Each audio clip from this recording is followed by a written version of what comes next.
Hey guys, Desolate Magic here, and everyone, and I mean everyone, suspects that something is going on in Arena. The shuffling, the matchmaking, everything. The question is what? Is it too many wins in a day, too many wins with one deck?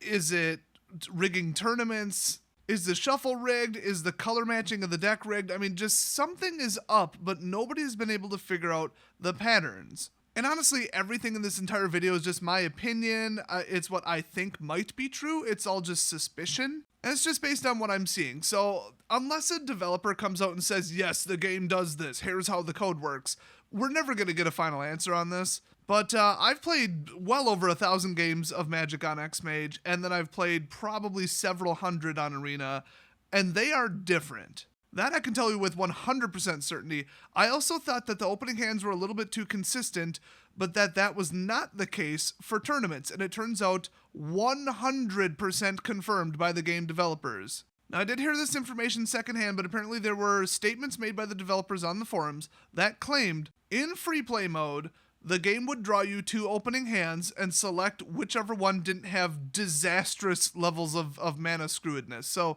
it won't be 2 lands and a bunch of cards that cost 5, and it wouldn't be 5 lands like at all. Well, if those were the 2 options, but basically you wouldn't just sit there and waste your time and just, oh, I guess I've lost, like happens at FNM. Oh, I got a 1 lander, 0 lander, cool, mull to 6. Oh, good, 1 land, mull to 5. Well, I lost, what a waste of time. Everyone hates that. It has nothing to do with skill, and it's the worst part of Magic. Absolute worst. Well, Arena seemed a little bit too consistent, and it turns out people's suspicions were completely correct.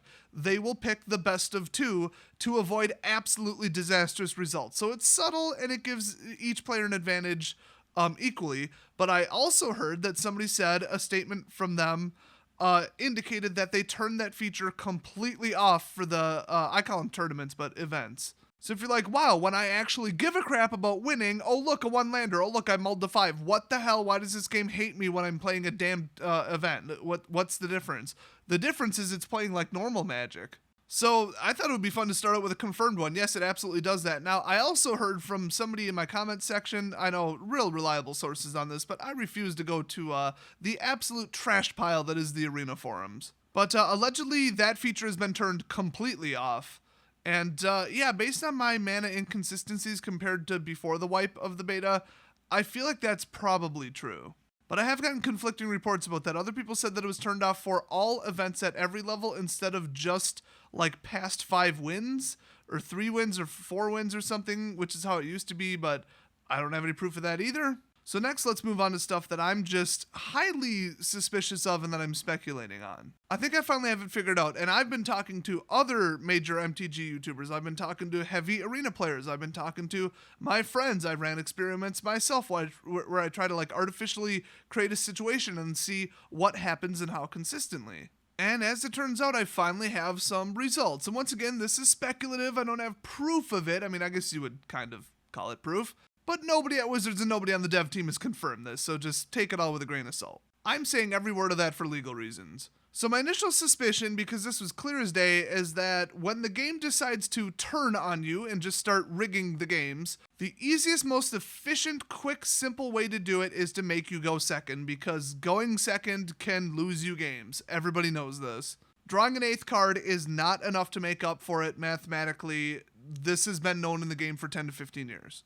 Magic in general, not Arena. If I have too many wins in a day, my opponent will go first. I would estimate 80 to 90% of the time. I don't know if you guys have noticed that. So that's just my feeling. I haven't actually charted it out yet, but I'm going to do it all next week, and I'm going to get it on film to prove it. But who knows? It could be confirmation bias. It could be the whole impact thing where something doesn't happen as prevalently as you think, but you remember it and react to it more because you're really pissed off. But I don't think that's the case. I think legitimately the game is making me go second less often, even when I'm coming off of just 1 win. So if you just lost the last game and then you play the same deck, same mode, free play, then you have a way higher chance of going first. And if you won the previous game, then you have a higher chance of going second. That's my theory. And like I said, that's easily provable, because if I even get 50 games recorded, which will only take, like I said, about a week, if it's anything that strays past 50-50, like 25-25 each way. Like even like 30 wouldn't be crazy, but if it's above 30 in one direction or the other, that would be very statistically significant.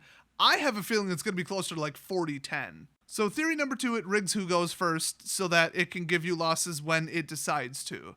The other thing is land draws, because remember, they can't just say, oh, well, he's playing Saprolings, and like determine, oh, it's the Saprolings deck. Oh, the similarity is 87%. Let's compare it. What does Saprolings lose to in the meta? Like all the code in the AI for this, are you kidding me? But, so as far as like rigging your opponent, rigging the game in that it's a terrible matchup, that seems much more far-fetched than other theories, but what's the quickest way to make somebody lose? Well, look at the game state. You could even just say, oh, average damage done last turn, or number of permanents on the field, just pure number of creatures, something generic that's applicable to most decks.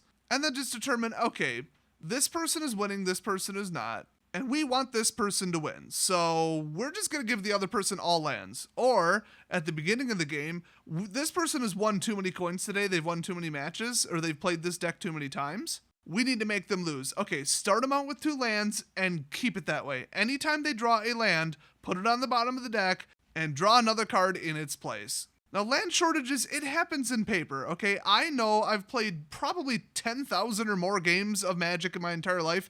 I know how often you should get mana screwed, especially with like the number of lands in my deck, etc. And on Arena, it seems like mana screwedness is actually a little bit less likely, but that's because of the assisted opening. But mana flooding. Now remember, it's really easy to get mana screwed because 1 in every 3 cards in your deck is land, give or take. So on average, if you were to draw 9 cards, 3 of them are land. And it will take then an average of 3 cards drawn to get 1 land. That's why you should virtually never keep a 1 land hand. So getting mana screwed, I mean, it happens a certain portion of the time. If you're stuck at 2 and you need 3, well, it's probably turn 3 and that's exact even odds. Well, guess what? Sometimes it takes 4, 5, or 6 draws to get that 3rd land. That just is what it is. And it seems like that happens roughly within the line of like normal probability for the game. But what's incredibly unlikely is drawing multiple lands in a row, because then it's 1 in 3. Oh, and the next card, well, that's 1 in 3, that's 9. Oh, and the next card, the 3rd card in a row was a land. That's a 1 in 27 shot. 4 lands in a row, you multiply it by 3 again, 81, and then 5 lands in a row, 243. So not 1 in every, we'll just say like 250 games should you draw 5 lands in a row off the top of your deck. It's 1 in every 250 times that you draw 5 cards in sequence. I activated that Whisper of Doom after I had 14 wins and I was going for the 15th one in a day. 9 lands. The one I drew, plus 8 in a row from Whisperer. What are the odds that'll happen? Let me check. Roughly 1 in 20,000, and I'm just doing the shortcut 1 in 3. Every time you remove a land from the remainder of your library, like if there's, 45 cards left in your library and, what would it be, 17 lands. Well, you just drew 1, cool, now you have 16 out of 44, which is worse odds. Then you draw another one, you have 15 out of 43, which is even worse odds, and by the time you get to the 8th one, you're probably closer to 1 in 30,000. It should virtually never happen. Now, plenty of you are going to say down in the comment section, but in Paper Magic, I drew 7 in a row one time. I top decked 5 of them. It happens all the time. Well, it happens once in a blue moon, but also, sorry to tell you, but your shuffling sucks. Okay, your shuffling was not random enough. That's what the cause was. Everybody picks up their lands in a row, and not everybody weaves it, but even if you weave it, then your riff shuffling or your shuffle method could group them. And then there's, are they foil? And then there's, what's the weight of them in the spring ability? Are you using full arts from before the paper change? But back in computer land, random numbers are virtually perfect. I mean, they're random enough with even the most basic RNG system. Like, if you told a pseudo-random based on a clock instead of like a thermometer in the atmosphere or whatever, number generator in a computer to generate 10,000 coin flips, it would be damn close to 5,000 each way. There are no massive flaws in random number generation. That's how all encryption in the entire world and the entire internet works, okay? It's effectively perfect enough.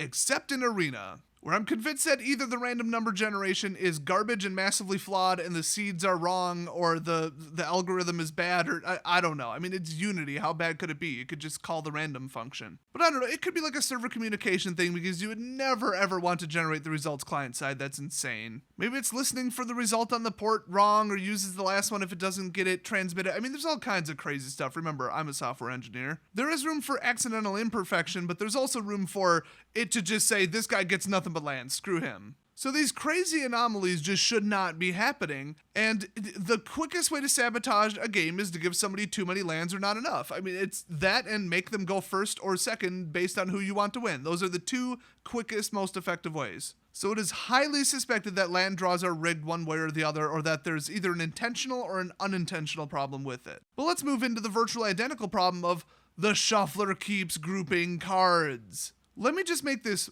really damn simple for everybody out there, and if you're going to argue and say I'm wrong, it's just going to prove how stupid you are and how ignorant you are of how math works. Let's pull up the old hypergeometric calculator here. But while I do it, how many times have you seen somebody cast 3 lightning strikes in the first 5 turns of the game, or 3 shock spells? I'd say 10 times, maybe 15, maybe even 20. If I throw in times that it gave me 3 copies of the same spell, it gets pretty high. So assuming you drew 0 cards, I mean, you could do what? Like the 2 cost, jumpstart 1, draw 1, whatever. Ooh, add 1 to the sample size. But let's just say you took your first 3 turns normally with no scry assistance, no draw, just you started with 7, didn't mulligan, and then drew card, card, card. So in other words, you went second. The probability of, out of those 10 cards, getting 3 of them to be identical, of one particular card, not just 3 of any identical one, that's completely different. It's one specific card, and it's always control spells.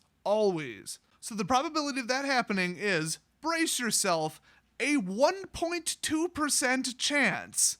That's roughly 1 in 100 games. It's probably closer to like 1 in 90, whatever. So you should see it virtually never. I have gotten my first 3 creatures lightning striked in a row, just that specific scenario, 4 or 5 times, at least. I've got 2 different screenshots of people casting 4 cast downs and 4 lightning bolts before. That was their graveyard on turn 4. That can't happen. That quite simply cannot happen. No, seriously, it's a 0.04% chance of that happening, and yet I saw it twice. So the shuffler is either broken, the randomization is grouping cards accidentally and they don't know why, which I could have sworn I saw a statement by the devs admitting that. Customer service has something different to say about it though. Or they're doing it on purpose, which, I mean, like I said, the best way to rig a game if you want to rig the winner is not just, oh, give them a bunch of hot control cards. Maybe that'll make them win. Well, maybe it won't, okay? Just make them always go second and don't give them any lands or give them nothing but lands. It's that simple.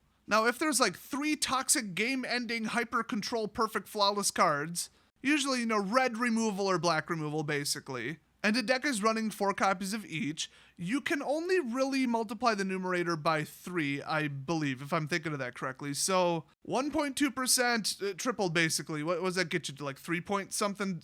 Ooh. So if you say give the person 3 lightning strikes or 3 cast downs or 3, shocks, but exclusive and not a mix of the 3, because that would be enormously high odds in that case. That should still only happen about 1 in every 30 games, and I see it way more often than that. Way, way, way more often. I mean, even just duplicates, just having 2 of the same cards. Remember, you're drawing 7 cards, and I mean in your opening hand. You're drawing 7 cards out of 60, so for every 15 cards in the deck, you've got 1 copy of a card if you're running a full play set. The probability of the first one showing up, if you don't even care what it is, okay, that's a free one. It could be literally any card. But then what's the probability of the second one showing up? 25.4%. See, you thought that was rhetorical. No, I'm actually plugging it into a calculator right now. Of course, I'm calculating that as if it was exactly the first card and the other 6 just had to match whatever the first one is, not a duplicate within the 7, because I legitimately don't know how to do that calculation. But it would probably bring it up to like 30 to 40%, probably mid-30s. Actually, if I'm thinking of this correctly, I think you add another 5.9% to it, but I don't know. The advanced mixed probabilities, I never took that class. But yeah, I mean, getting duplicates in your first 7, it happens. It's not the most common thing in the world, but on Arena, let's even be generous and say it's a 40% shot. It is insanely likely. And then triplicates, which should happen basically never. I've seen that constantly. So they either give me 3 copies of a card that I don't want, like it's legendary or something, or they give me 3 lightning bolts or me 3 kill spells. Well, thanks, but that should basically never happen. And the funny thing is, on live stream, I've seen so many blowout games either against me where the person gets God's gift to an opening hand, perfect curve, wonderful for them, while simultaneously I'm just getting screwed on lands. Or I've seen it where clearly the computer hates my opponent, it wants everything bad in the universe to happen to them, and it's making it happen. I mean, there's bad luck and there's bad top decks and bad draws, but like this is like the person's just cursed. So the last thing I want to talk about is the most interesting one. There's something going on with opponent matching. Take the same deck and play with it 10 times in a row. You'll keep seeing the same thing pretty much. You'll probably play against the same 3 or 4 decks, maybe even 5, but it's not about who you are playing, it's about who you aren't playing. Then you'll notice if you switch to a completely different strategy, completely different deck that you built at a completely different time, all of a sudden you're like, oh, that's right, people play Merfolk. Like you went 20 games in a row for 2 days not playing any Merfolk, and then all of a sudden you got 3 out of 5 games against Merfolk with your other color deck. It's like it has a preset color match, and that's what I thought it was. I mean, I don't think that there's a master database where they're like, well, Merfolk beat vampires, so if you want the person to lose and they're playing vampires, then put them up against somebody running Merfolk. I don't think it's smart enough to do that. It's not impossible. It just seems like a complete waste of time. I have a much simpler explanation. My first theory was that it was just colors. They could just collect information on generally, okay, does black-white usually beat mono-blue? And their server-side records would say, all other factors out of consideration, yes, it beats it 85% of the time. So if you want to rig the match and you want to give this person a loss because they're progressing too quickly and getting too many coins, just put them up against this color. Doesn't matter what's actually in their deck, because remember, there's like 2 or 3 different types of mono blue decks right now. Just in general, this seems to lose to that. Okay, there could be an exception, whatever, they accidentally got a win, but it's rigged enough that it would rig it. In other words, it would have enough of an impact to kind of pump the brakes if you've got, 9 wins in a row. But thanks to some very good research from a good friend, Cinder Shadow, go check out his channel. He is awesome. If you delete your deck and rebuild it, especially a couple cards different because I think they're getting wise to it, everything changes. Who you're matched up against changes, what they're playing changes, and most importantly, what their rank is. And so I did a little experiment of my own. I built a new deck and it's complete garbage. It is such a stupid long shot deck. It's just stupid, gimmicky, kind of fun trash that I would expect to win maybe 10% of the time. And it did. I actually marked it down. I lost 13 games with it and won 2. Then I went to one of my best decks and I won 15, I'd say in a row, but clearly that's not possible. It was probably 15 out of like 22. I finished all the tasks, then I waited a day. The next day, let off with that one, won 10 more games with maybe 2 or 3, 4 losses in there. My opponents were very difficult. I was ranking up, which means that my opponents were a little bit harder, but also, like, even if because I had lost a bunch, I got to like tier 3, 4, somewhere in that range, probably low 3. When I started winning with that deck, it just started matching me up against people who were tier 2 or 1 in bronze. So it was matching me up against people above me because it was just like, you're winning too much and clearly you're better than your rank indicates. Well, then rank me up, duh. I mean, does the rank mean nothing? And also, I thought the game was getting progressively harder because I wanted my last couple of coins, but the last couple wins in the day are always harder than the first couple. I don't know if you noticed that. It's almost like they don't want you to get free coins. They want you to buy gems instead. What a crazy theory. But then after all of that, I went back to my old deck. And what happened? 3 people in a row, because remember, at that point I had ranked myself all the way back up to tier 2. I had like an 80 to 90% win rate on the day, and then out of nowhere I switched decks. 3 people in a row were like grayed out, starting basically tier 5 bronze. They were like basically unranked, and they were running a very slight variation of the welcome decks, or starter decks, whatever you want to call them. Well, between those 2 days, I had like well above a 50% win rate. I was playing with my best, actually, 2 decks that I've built for the longest time. They're reliable. It's what I get my wins with. I wanted to have a ton of daily wins and then switch to what the system thinks might be a weaker deck. Because maybe it's not me, it's not my daily wins, it's the deck. And I did some further experiments. Long story short, yes, what the game appears to do is track your deck's lifetime win rate. And this really pisses me off. The overall win percentage of a deck is stored somewhere. I am absolutely convinced of that. And in all the synthetic tests and different experiments we set up, this has been basically proven.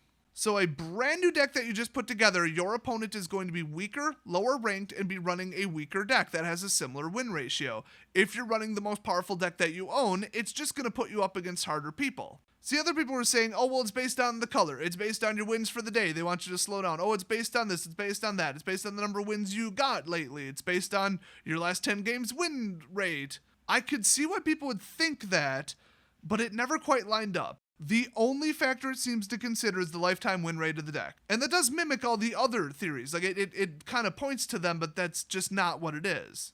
So that means if you build a pretty bad deck but still passable, it'll put you up against people running pretty bad decks that are still kind of passable.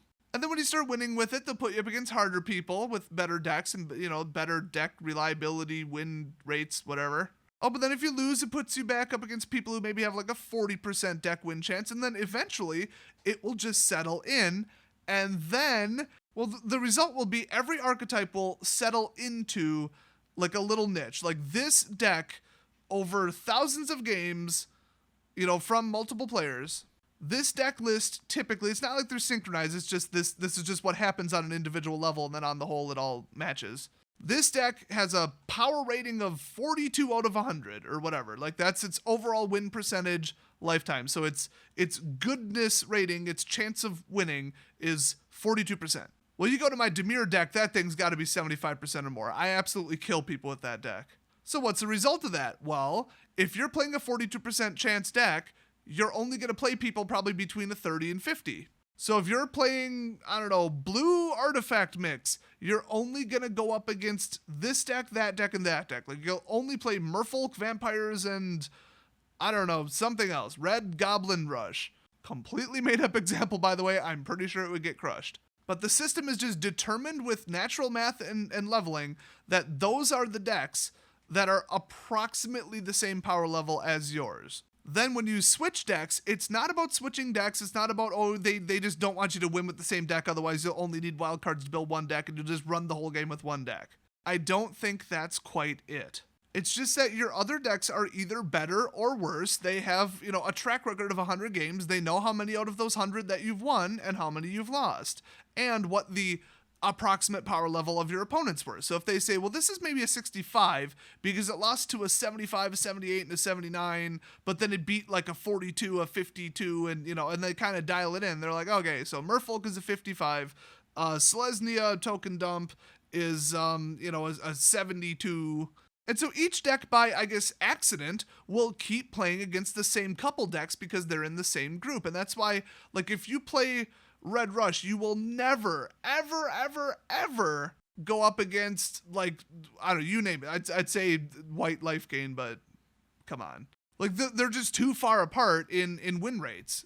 And yeah, player skill is a factor, and maybe if they built the deck correctly or not. That's why I said there's no, like, archetype tracking. It's personal to every individual person and their exact variation of the deck list.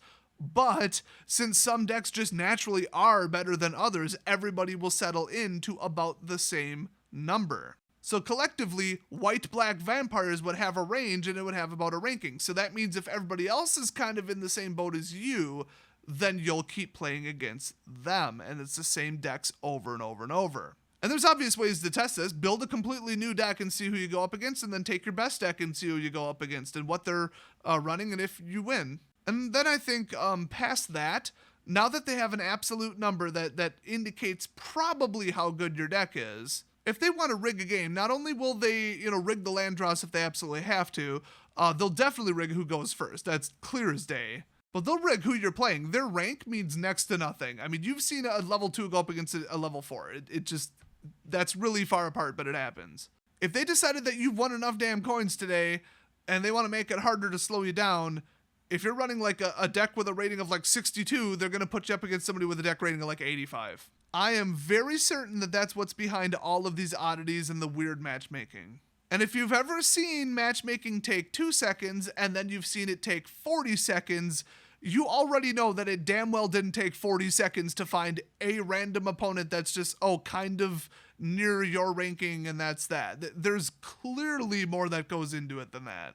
So that's the biggest theory. I don't really have a way to prove it. It's all circumstantial, but like I said, go try it yourself. Run your best deck, run your weakest deck. The problem is, if you get 3 wins with one, what if it tracks your daily wins and rigs your opponent based on that? Then when you switch decks, it might not be the switching of decks. It might be your past win and loss record. That's why there's so many factors that are out of your control, and nobody knows when some count would reset or what any kind of limit is. I mean, it's just almost impossible. But what we do know is the damn shuffler's broken either on purpose or accidentally. I can virtually guarantee that based on just everybody's results all the time. So let me know any other experiments that you guys have done, any other oddities that seem to be in line with the theory, then you tested it and the results were, matching what you thought. Or if you saw any actual statements from the developers about any one of these things. If so, leave it down in the comment section below, and hopefully all of this gets fixed. I don't like it. I don't like anything about the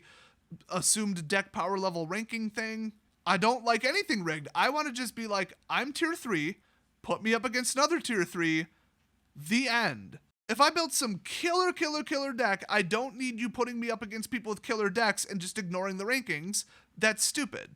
I don't want to go up against progressively harder opponents just because I already won 500 coins in the day and you don't want to make it 550, wizards. I don't want to have a huge winning record and then you put me up against the hardest opponent you can find so that I'll want to buy more wild cards, because we know that kind of manipulative crap is in a lot of other games. Oh, I want what they have. Oh, look how good that deck was. Oh, they basically showed off the deck to me and it kicked my ass. Now I want to build it. I mean, there's another company who basically has a patent on that, but it's in the context of first-person shooters, so they might have been able to steal that logic at a basic level. So let's talk about that. What if it was just tier 3 versus tier 3? It's just, here's someone around your skill level. Oh, you're now tier 2, cool. You're going to play harder people. That's all there is to it. Just don't look at the deck. Don't look at your win rate for the day. Just, what's your rank? Cool, play someone that rank. That simple. Oh, but then people who are new to the game who built one really killer deck with all their wild cards, they'd be able to just run it.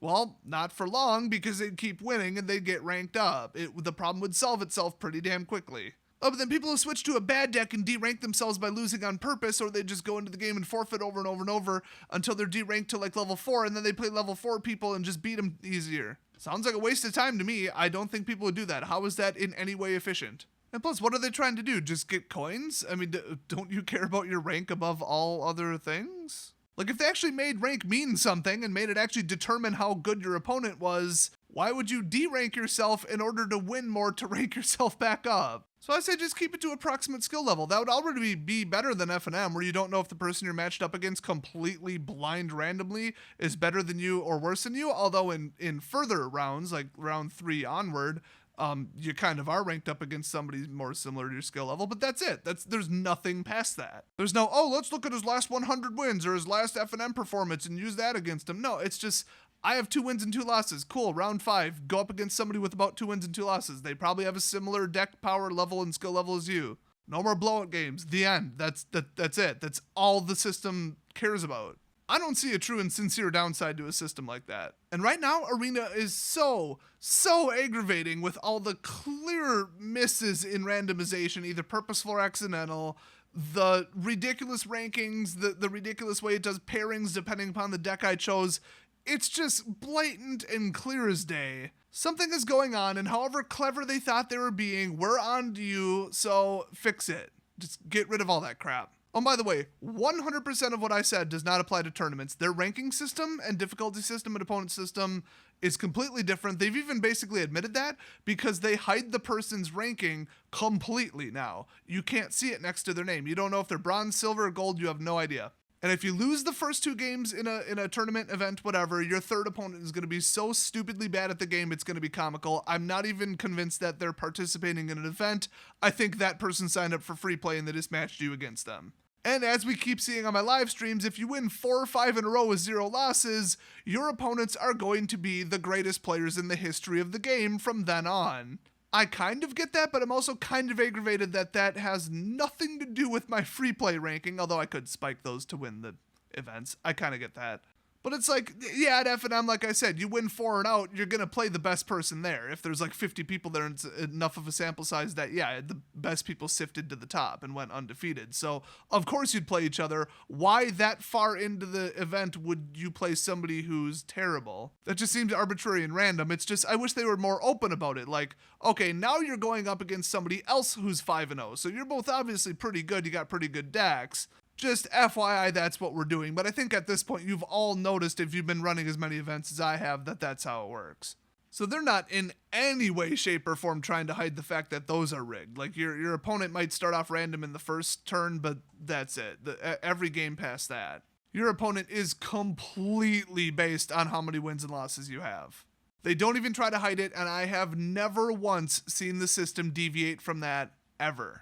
So that's pretty well confirmed. So hopefully you guys found this video very interesting. I know I did, doing the research for the last 4 weeks. I've been taking notes, I've been running experiments, I've been recruiting other people to run experiments, and then I had Lucky run the latest one that proved that a deck that has a certain lifetime win rate will start to go up against harder and harder people if it's a good deck. And there are ways around it. I'm just not sure Wizards would appreciate me telling everybody. And why would I tell people how to basically cheat in the game? That would not benefit the community or me at all. That said, the code is susceptible to manipulation of all of these statistics and everything, so fix it maybe, Wizards? So thanks for watching, and I'll see you guys hopefully when they fix Arena.